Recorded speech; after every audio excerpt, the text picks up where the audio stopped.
중창단이라고 할까요? 그래서 이번 기회를 통해서 한 달에 한 번씩 매월 첫 주에 신년도 들어가면 이게 첫 주가 되니까 첫 주에 우선 단장을 백선영 권사 단장으로 해서 이제 매월 첫 주에 우리 이제 이 중창단의 찬양을 우리 예배 시간에 드리는 것으로 그렇게 하겠습니다. 오늘 수고 많으셨어요. 감사합니다. 제가 감동을 받았어요. 이런 찬양을 어디서 들어요? 네, 감사합니다. 자, 오늘 하나님의 말씀은 마태복음 2장입니다.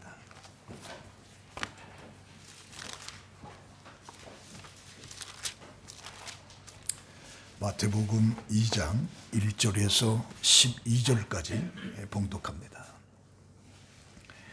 헤롯 왕 때에 예수께서 유대 베들레헴에서 나심에 동방으로부터 박사들이 예루살렘에 이르러 말하되 유대인의 왕으로 나신 이가 어디 계시냐?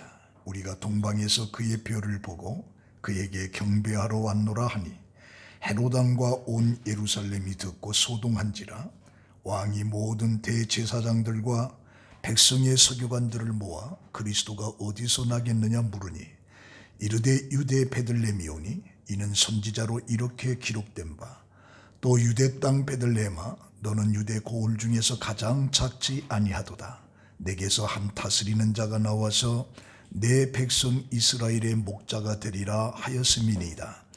이에 헤롯이 가만히 박사들을 불러 별이 나타난 때를 자세히 묻고 베들레헴으로 보내매 이르되 가서 아기에 대해서 자세히 알아보고 찾거든 내게 과연 나도 가서 그에게 경배하게 하라. 박사들이 왕의 말을 듣고 갈새 동방에서 보던 그 별이 문득 앞서 인도하여 가다가 아기 있는 곳 위에 머물러 서 있는지라. 그들이 별을 보고 매우 크게 기뻐하더라. 집에 들어가 아기와 그의 어머니 마리아가 함께 있는 것을 보고 엎드려 아기께 경배하고 보배합을 열어 황금과 유향과 몰약을 예물로 드리니라.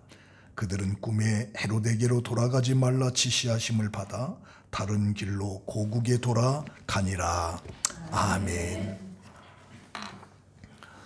봉독한 말씀을 가지고 동방 박사들의 믿음이라고 하는 내용으로 함께 은혜를 받습니다.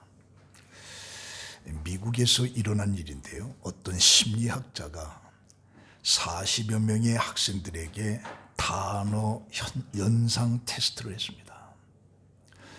이 크리스마스가 주는 너희들의 이 크리스마스라고 하는 이 단어를 떠올릴 때에 뭐가 생각이 나느냐라고 하는 이 심리 테스트였습니다. 그런데 대답이 크리스마스 하면 추리가 기억이 나고 가시나무가 또 선물이 칠면조, 휴일, 캐롤, 산타클로스 여러 가지 답들이 나왔는데 안타깝게도 예수를 말한 사람은 한 사람도 없었어요. 이걸 보면서 오늘 우리들에게 있어서도 이 크리스마스라고 하는 건 대체 뭐냐? 혹시 예수가 빠진, 다시 말하면 쉬는 날, 공휴일 날, 25일은 빨간 글씨구나, 쉬는 날 정도로 생각하고 있지는 않는지, 또는 선물을 주는 정도로 성탄을 생각하고 있지는 않는지 우리 한번 생각해 보면서 성탄이라고 하는 것은 예수 그리스도를 찾고 그에게 최대의 정성이 담긴 경배가 되는 것, 이것이 성탄이에요. 우리 시편 79편 2절에 보면 여호와의 이름에 합당한 영광을 돌리며 거룩한 옷을 입고 여호와께 경배할지어다. 합당한, 걸맞는 그 이름을 기억하면서 경배하는 것. 그래서 성탄이라고 하는 것은 예수 그리스도가 누구냐, 그분에 대해서 걸맞는 내 모든 걸 쏟으면서 드려지는 경배, 이것이 바로 성탄이다. 오늘 이 봉독한 말씀에 이 동방박사들이 나오는데 이 동방박사들은 페르시아 사람으로 보고 있습니다. 지금의 이란 땅입니다. 이들은 별을 연구하는 사람들로 백성들로부터 존경을 받는 사람들입니다. 당시 최고의 지성을 자랑하는 이 박사들이 예수의 탄생을 경배하러 온 사건이 오늘 읽은 말씀의 내용이 되고 있습니다. 1절에 보면 헤롯 왕 때 예수께서 유대 베들레헴에서 나심에 동방으로부터 박사들이 예루살렘에 이르렀다. 그래서 유대인의 왕으로 나신 이가 어디 계시냐? 우리가 동방에서 그의 별을 보고 그에게 경배하러 왔다. 여기서 동방 박사들이 별을 보고 메시아의 탄생에 대한 징조를 알게 됐다고 하는데, 여기에 우리 한 가지 풀기 힘든 미스터리가 하나 있습니다. 어떻게 유대인도 아닌 저 먼 지금의 이란 지방 사람들이 하늘의 별을 보고 이스라엘의 메시아의 탄생을 알았을까? 오랫동안 이 문제에 대한 전문가들이 연구를 거듭했어요. 물론 아직도 확실한 답을 찾아내지 못했지만, 그러나 유력한 가설 하나가 있습니다. 우선 저들은 박사라고 불렀습니다. 박사라고 하는 말은 헬라어로 마고이라고 하는 말인데, 이게 페르시아 지방에서 학식과 덕망이 높은 사람들을 현자라, 이것을 우리가 마고이라고 하는 마고이. 이들은 당시 종교, 철학, 천문 등에 대한 다방면의 높은 지식을 갖추고 있었던 사람들입니다. 특히 저들은 천문에 능해서 천문 현상을 통해서 역사의 징조를 해석할 수가 있었습니다. 그리고 그 땅에는 아직도 남아있던 유대인들, 그 유대인들의 경전인 구약 성경을 통해서 해박한 지식을 가지고 있기도 하다. 그리고 당시 로마 지배 속에 모든 나라들이 큰 고통 가운데 있는 현재의 그 문제를 직시하고 있었다. 이런 상황 속에서 하늘의 별들에 대한 놀라운 징조가 나타나기 시작한 겁니다. 지금까지 듣지도 보지도 못했던 현상인데, 저들이 연구를 거듭했고 자기들이 알고 있는 모든 지식을 동원해서 그 현상을 해석하려고 했습니다. 그러던 중에 결론을 도출해 주는데, 바로 유대 땅에 메시아가 태어났다라고 하는 결론을 갖게 되는 겁니다. 이 마크 키저라고 하는 사람이 베들레헴의 별이라고 하는 책을 썼는데, 그런 천문학자입니다. 바로 이 본문의 이 베들레헴의 별 현상을 연구한, 그래서 결과로 내놓은 책인데, 이분이 이것을 컴퓨터로 천문 현상을 시뮬레이션 해본 겁니다. 시뮬레이션을 해보면서 그 결과가 예수님의 탄생 직전에 특별한 천문 현상이 나타났다는 겁니다. 우선 물고기 자리입니다. 물고기 자리라는 것은 목성과 토성이 결합된 것처럼 보이는 그 현상이 서너 달간의 3차례 간격으로 나타난 거예요. 그리고 나서 약 3달 후에 달이 목성을 가리는 현상이 나타난 겁니다. 이런 사실을 토대로 해서 동방 박사들은 천문학의 해박한 지식을 가지고 있었기 때문에 매일같이 천문을 연구하고 있었어요. 그러던 중에 이스라엘을 뜻하는 물고기 자리에 특별한 징조가 나타난 거예요. 왕이 나타나 악을 물리칠 것이라고 하는 징조인데, 아마도 저들은 이스라엘의 경전인 성경을 연구했고, 그래서 그 성경 속에 메시아의 탄생의 예언을 그들은 알게 된 겁니다. 그러던 중에 그런 징조가 반복해서 일어났고, 저들이 메시아 탄생이 임박했음을 직감했을 것입니다. 그리고 긴박한 마음으로 하늘을 주목하고 속히 그날이 오기를 기다리면서 하늘을 주목했습니다. 그러나 달이 목성을 가리는 현상 속에서 메시아 탄생의 징조를 그들은 확인할 수가 있었던 거죠. 물론 이건 어디까지나 추정입니다. 그러나 한 가지 확실한 것은 저들은 메시아 탄생에 대한 예언을 알고 있었다는 얘기죠. 그 땅에 바벨론의 포로가 되면서 흩어졌던 수많은 유대인들이 가지고 있던 그 경전 구약 성경을 통해서 메시아에 대한 탄생에 대한 예언을 그들은 알고 있었던 거예요. 그래서 매일 밤 밤하늘을 바라보면서 메시아 탄생을 기다리다가 이제 메시아의 탄생의 징조를 보게 된 거예요.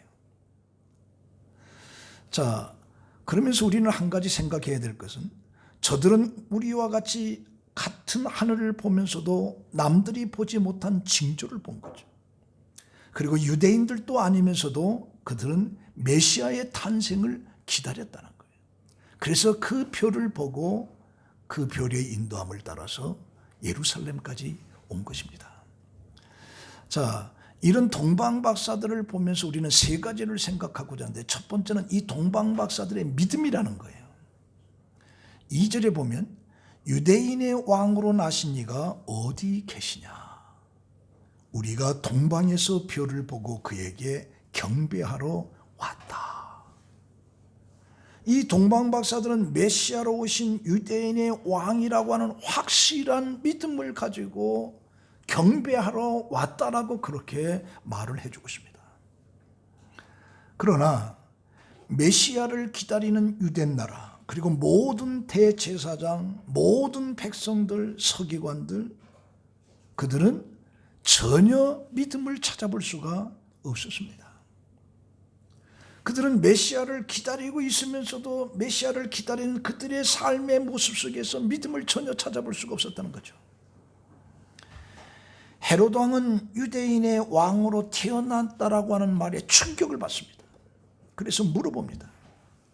유대인의 왕이 어디서 난다고 했느냐, 성경에. 그러니까 미가서 5장 2절의 말씀을 끄집어내서 유대 땅 베들레헴아, 너는 유대 고을 중에서 가장 작지 아니하도다. 내게서 한 다스리는 자가 나와서 내 백성 이스라엘의 목자가 되리라 라고 하는 이 말씀을 헤로데에게 이야기해 주는 거예요. 그러면서도 그들은 동방박사가 이 땅에 메시아가 태어나는데 어디가 있느냐, 우리가 경배하러 왔다라고 하는 이런 놀라운 사실을 놓고 이게 답을 주면서도 그들은 한 사람도 베들레헴을 찾아간 사람이 없어요.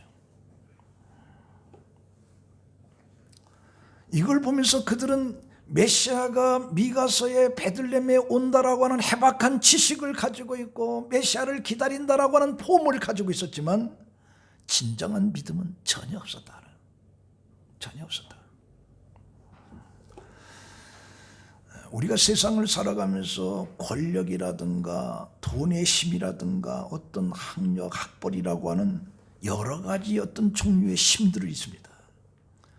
그러나 이 모든 것들이 힘임에도 불구하고 공통된 특징이 뭐냐? 시한부라는 거죠.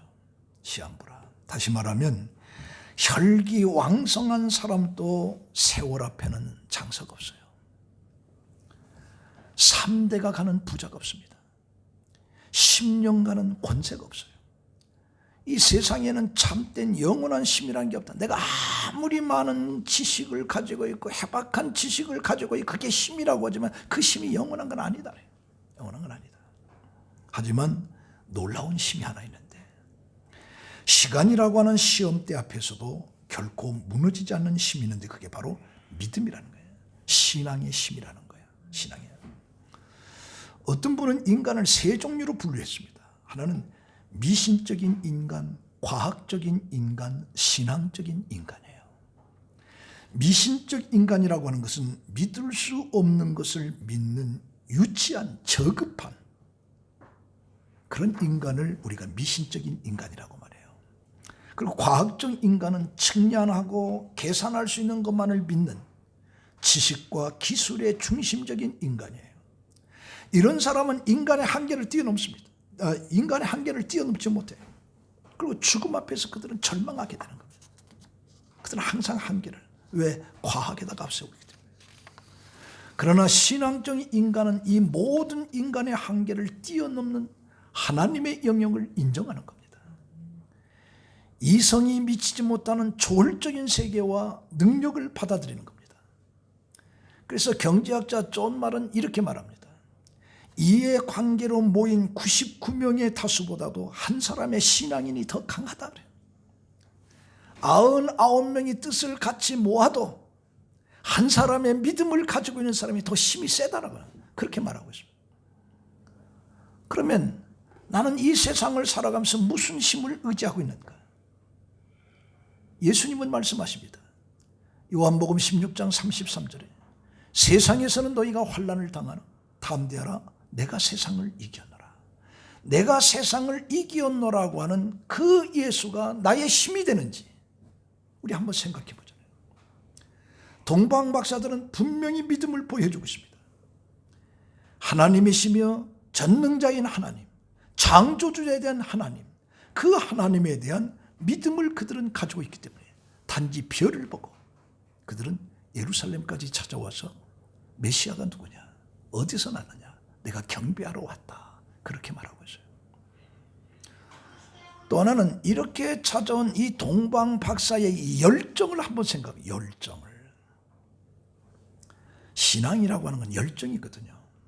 요한계시록 3장 15절에 보면 내가 내 행위를 아노니 내가 차지도 아니하고 뜨겁지도 아니하도다.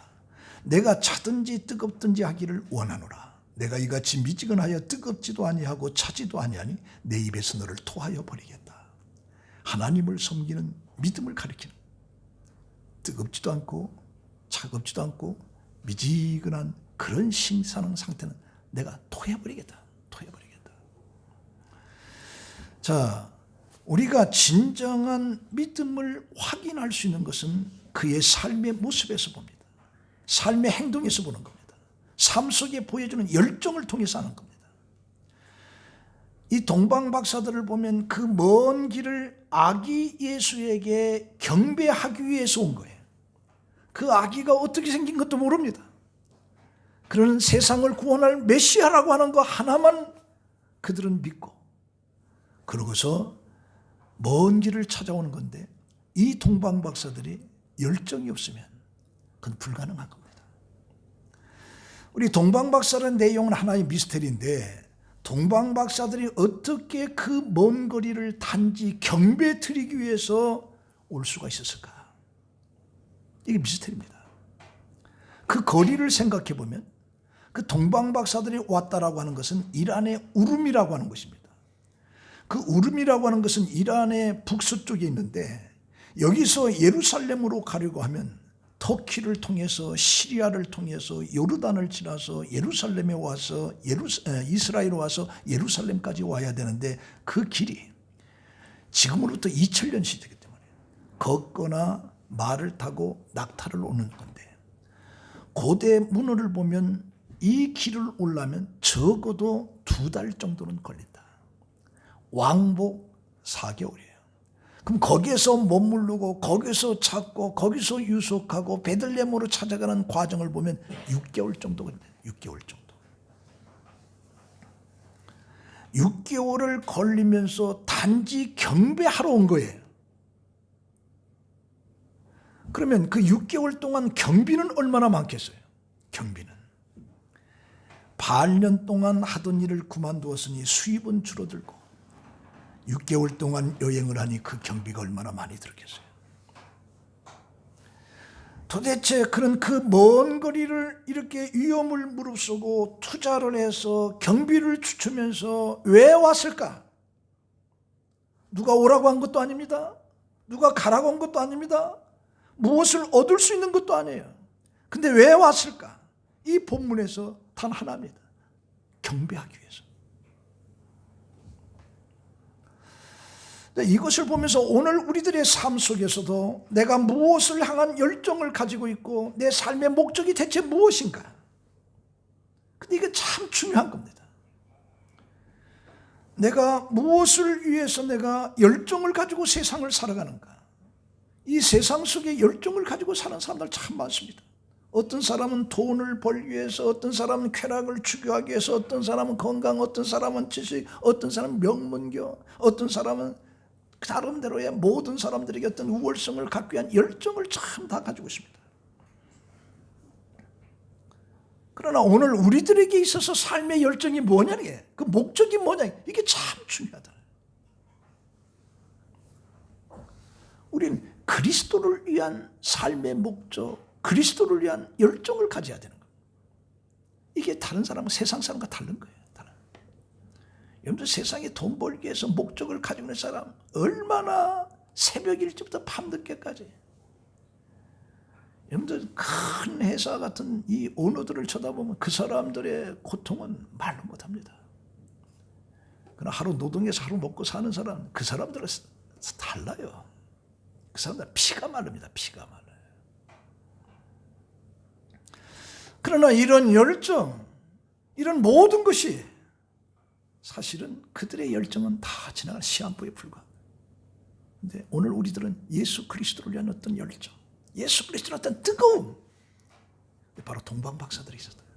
6개월 동안 경비 쏟으면서 단지 하나 경배하기 위해서. 또 하나 생각해 보면 이 동방 박사들의 경배입니다. 베들레헴에서 메시아가 난다라고 하는 사실을 알았으면서도 아무도 그곳에 찾아간 이가 없었습니다. 동방 박사들만 찾아갔어요. 왜? 경배하기 위해서. 요한복음 1장 10절에 보면 그가 세상에 계셨으며 세상은 그로 말미암아 지은 바 되었으되 세상이 그를 알지 못하였고 자기 땅에 오매 자기 백성이 영접하지 아니하였으나 영접하는 자 곧 그 이름을 믿는 자들에게는 하나님의 자녀가 되는 권세를 주셨다. 그래서 말씀이 육신이 되어 우리 가운데 거하심에 우리가 그의 영광을 보니 아버지의 독생자의 영광이 은혜와 진리가 충만하더라. 이 동방 박사들이 아기 예수를 찾아올 때 그의 목적이 분명한 거예요. 그것은 예수님을 경배하기 위한 거예요. 그런데 정말 예수님 왔을 때 요한복음 속에서는 빛으로 왔는데 세상이 전혀 그걸 몰랐다고 그랬어요.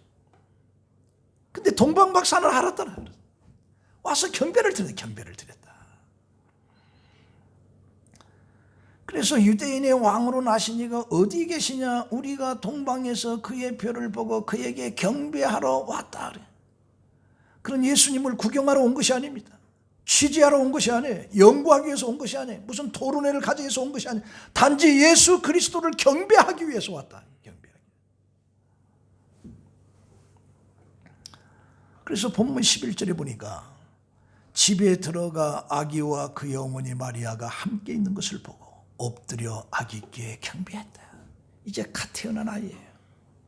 갓 태어난 아이에게 이 유명한 이 바로 박사들이 거기에 무릎을 꿇고 경배를 했다는 경배를. 저는 이걸 보면서 이 동방 박사들의 믿음이 엄청나구나. 이제 갓 태어난 아이예요. 이 아이가 뭔지 어떻게 알아내? 확신했다. 그리고 엎드려서 경배를 한 거죠.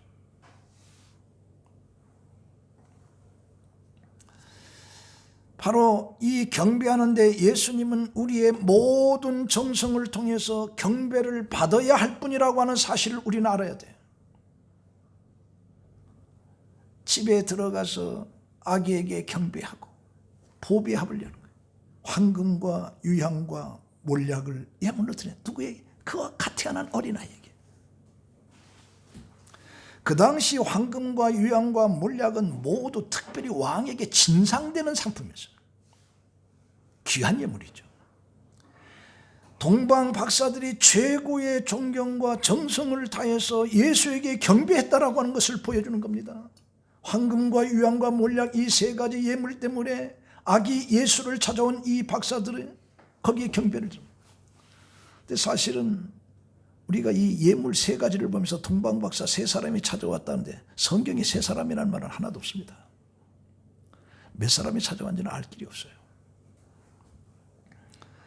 그러나 어쨌든 간에 그들은 찾아와서 그 먼 길을 마다하지 않고 찾아와서 예수에게 경배를 하고 이 귀한 예물을 드렸다라고 하는 이 사실 자체가 최상의 경외심, 최상의 정성을 동방 박사들이 쏟았다는 거예요. 예수에게 쏟았다. 여기서 우리는 스스로 내 자신에게 물어봐야 됩니다. 나는 과연 예수를 경배하고 있는가? 이 동방 박사들을 쳐다보면서 나는 정말 예수를 그보다 더 낮게 경배하고 있는가? 나의 삶은 진정 예수 그리스도를 경배하는 삶인가? 나는 정말 예수님 앞에서 완전히 납작 엎드린 것인가? 아직도 주님 앞에서 내 자아가 살아 꿈틀거리고 내 욕심과 내 주장과 내 고집과 내 성질 다 빳빳하게 살아있는 것은 아닌가? 나는 과연 모든 것을 다 바쳐 주님을 경배하고 있는가? 나는 주님께 나의 삶의 황금과 유향과 몰약을 드리고 있는가? 아니면 주님께 적당히 바치고 정말 좋은 것은 나를 위해서 사용하고 있지는 않는가? 이런 질문들을 우리 스스로 한번 해봐야 돼. 이 성탄에. 우리가 만일 경배하는 것이 흉내만 내고 진정한 어떤 경배가 되어지지 않는다고 하면 우리는 헤롯과 다를 바가 하나도 없어요. 말로만 경배한다, 말로만 성탄한다, 말로만 하나님 하며, 그리고 행동이 드러나지 않으면 헤롯과 다른 게 하나도 없다. 헤롯.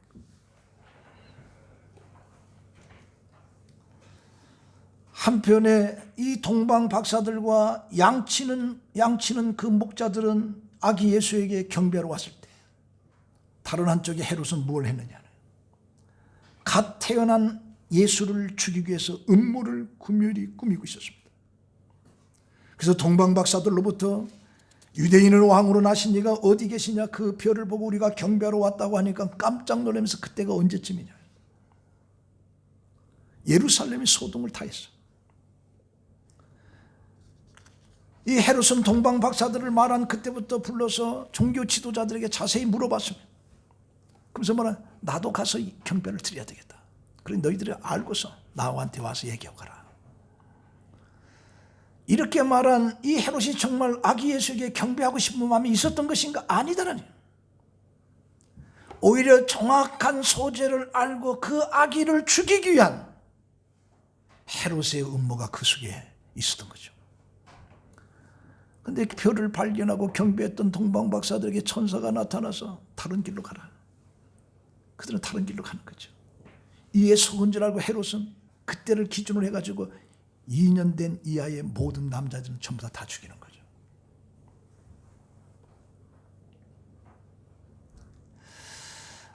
이렇게 이 헤롯의 이 잔악함을 쳐다보면서 오늘 우리들은 예수 그리스도를 이 경배한다라고 하는 것, 이 동방 박사들 다시 한번 쳐다봐야 돼. 이걸 보면서 우리는 제3의 선택이 없습니다. 중립도 없습니다. 예수님을 내가 바르게 온전히 경배하지 않는 삶은 결국에 주님으로부터 떨어져 나가는 거죠. 예수 그리스도는 경배를 받기 위해 세상에 오신 거예요. 온전히 경배를 받기 위해서. 그래서 우리는 그 예수를 알고 경배를 하는 거죠. 경배를 하되 온전히 하나님이 받으실 만한 그런 경배를 오늘 우리 성탄에 해야 될 것으로 믿습니다. 네. 그럼 대체 이 경배라고 하는 게 무슨 뜻이냐? 워십이라고 합니다. 이 워스라고 하는 것은 바로 가치란 뜻이에요.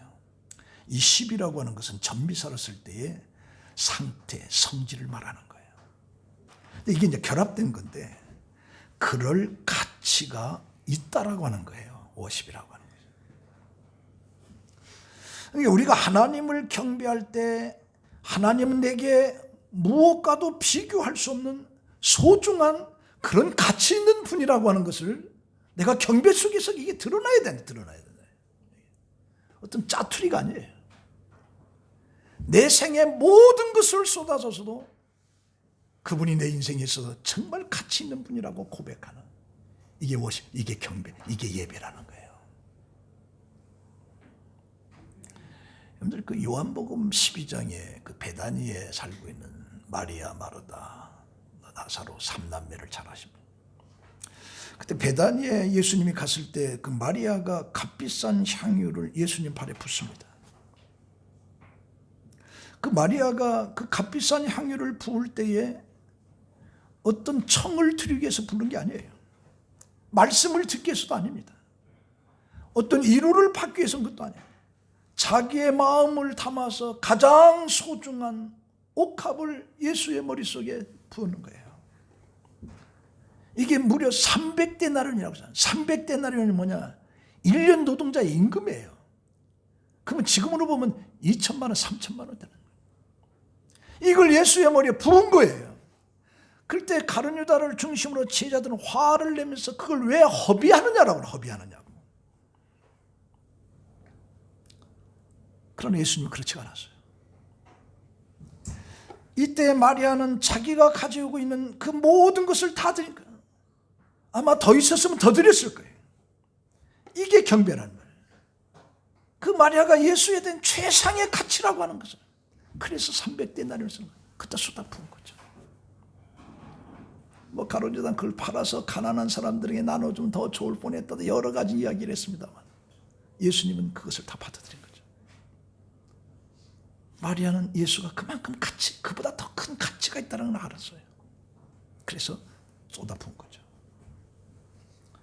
그러면 오늘 우리 성탄 아침에 우리에게 있어서 예수 그리스도는 어떤 분이냐, 내게 있어서 예수 그리스도는 어떤 분이냐. 마리아가 말한 것처럼 예수는 내 인생에 가장 가치 있는 분으로 여러분들이 알고 있는 거야.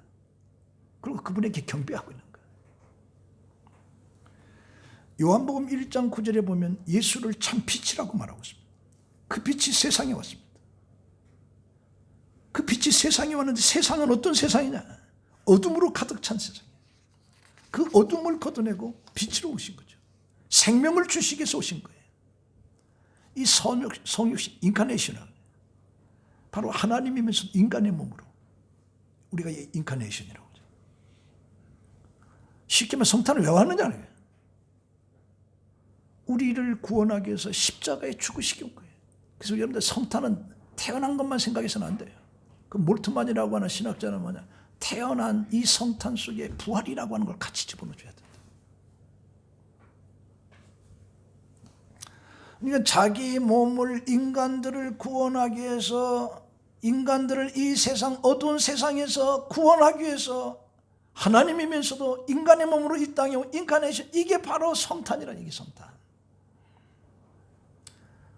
오늘 우리들은 한 해가 참 고통스러운 한 해입니다. 제가 여기 온 지가 2월 16일 왔습니다. 2월 16일 첫 번째 예배 드려서 제가 2월 16일 저기서 은퇴 예배를 드리고 그러게 왔어요. 여기서 예배 드리고 거기 가서 은퇴를 하고 온 거예요.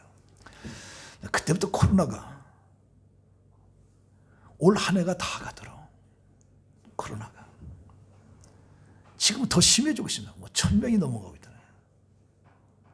이 공포에 우리나라뿐이 아니라 세계 전체가 지금 이 불안 속에 빠져 있는 거죠.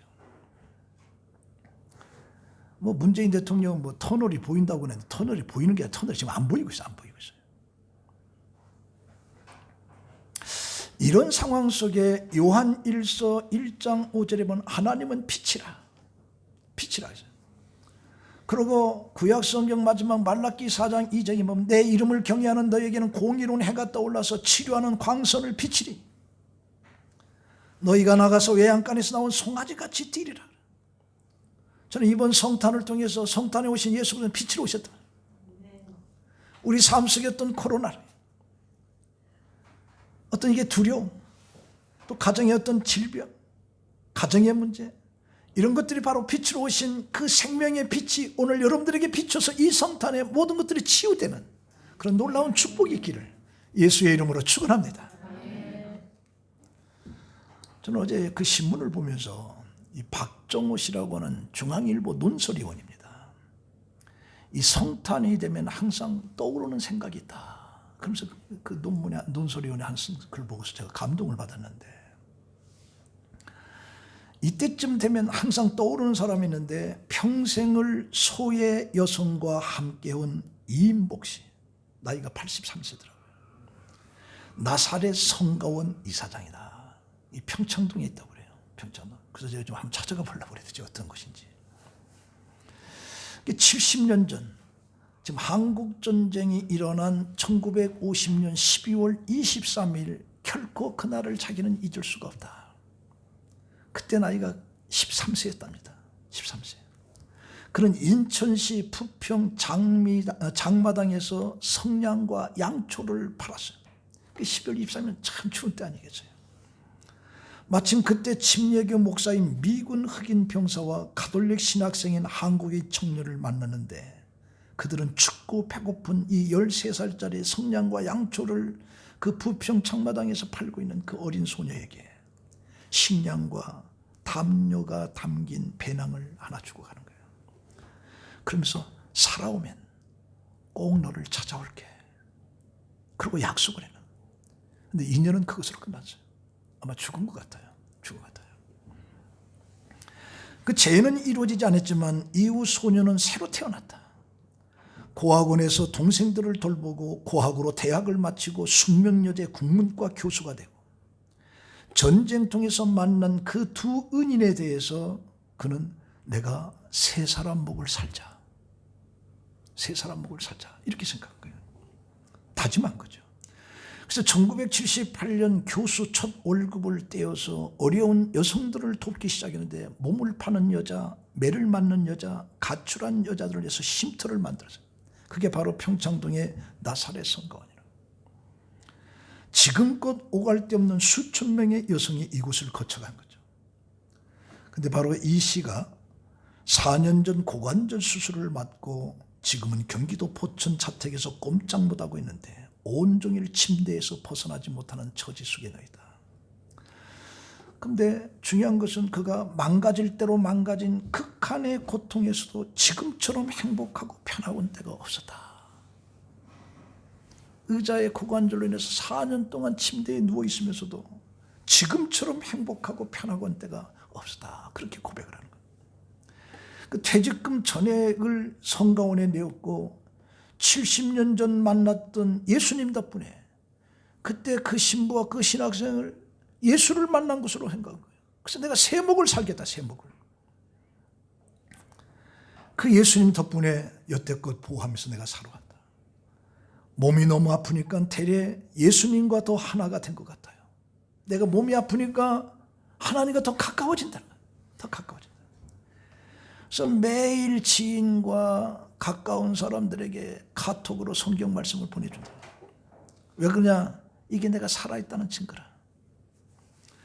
그러면서 이 코로나의 고통을 조금이나마 나누려고 그러면서 그리스도의 또 다른 이름이 바로 고통이다. 예수가 탄생도 성탄도 되지만 우리를 위해서 십자가에 저절히 죽어간 그 고통도 된다는 거예요. 이 그리스도라고 하는 게. 그러니까 성탄과 바로 부활, 죽음, 고통을 얘기하거든. 그렇게 말하는 기사를 보고 제가 상당히 감동을 받았어요. 성도 여러분.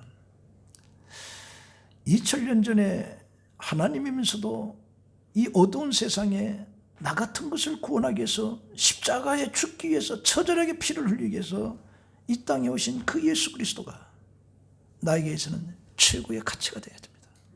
최고의 가치가.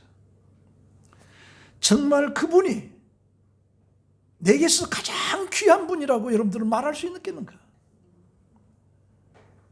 내가 가진 모든 것을 그에게 드려도 아깝지 않다고 생각하고 있는가? 그래서 내가 예배 드릴 때 백이장 주 예수보다 귀한 건데 그 찬송을 불렀어요. 그분이 내게 있어서 최고의 경배의 대상인가?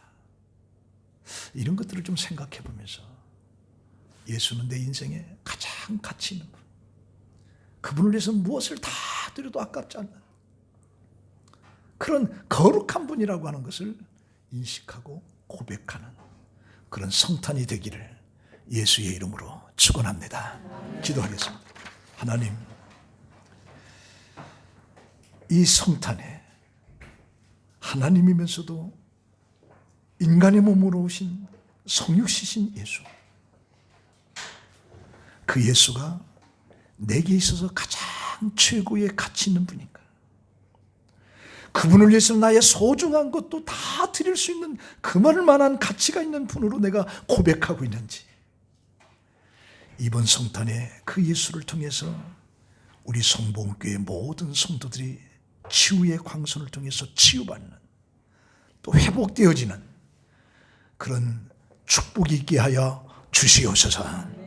예수님의 이름으로 기도합니다. 아멘.